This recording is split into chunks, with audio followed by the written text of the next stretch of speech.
Good morning. This is episode number 1 in our study of 1 Thessalonians, and I want to offer a few brief comments on our reading for today. Today we're in 1 Thessalonians chapter 1 and verse 3.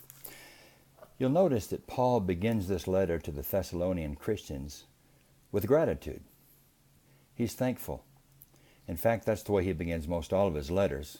Maybe the only possible exception is the letter to the Galatians, but at any rate, I like the way he begins this letter, and I think there's a lesson for us all to learn here, and that is we need to be more grateful. We need to be more thankful for what we have and for what God has done for us. And you'll notice, what is Paul grateful for? He's thankful for people. He's thankful to God for people.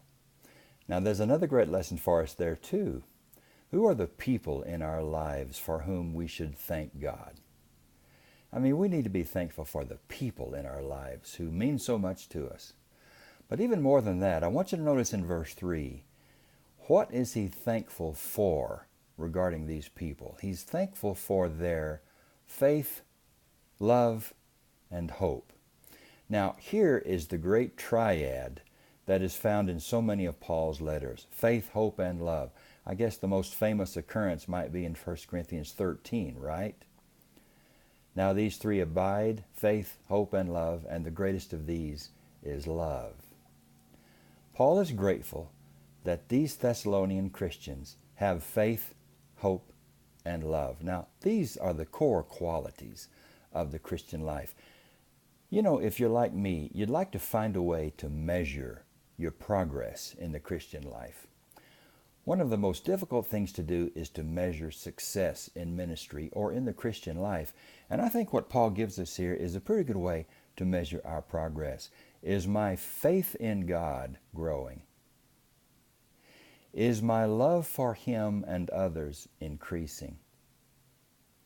Do I sense that my hope in the Lord Jesus Christ and in His return is becoming stronger and stronger?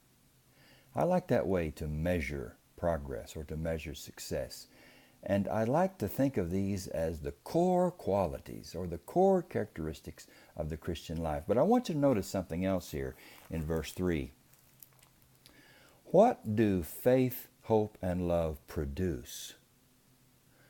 Well, Paul says faith produces work. Faith works. Love produces labor. Labor for God and labor for others. And hope, what does it produce? That's right. It produces steadfastness. So here's another way to measure our progress in the Christian life. Am I working for the Lord? My faith will compel me to work for the Lord. Am I serving God and serving others? My love for Him and others will compel me to labor in their behalf. And is my hope producing steadfastness? Am I finding that I'm more able to stand firm in the face of hardship, trial, persecution, difficulty? Hope causes us to stand firm in the Lord. Well, these are just some thoughts from verse 3.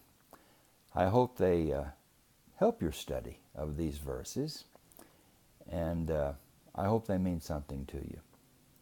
You have a great rest of the week, and I'll see you again in a few days.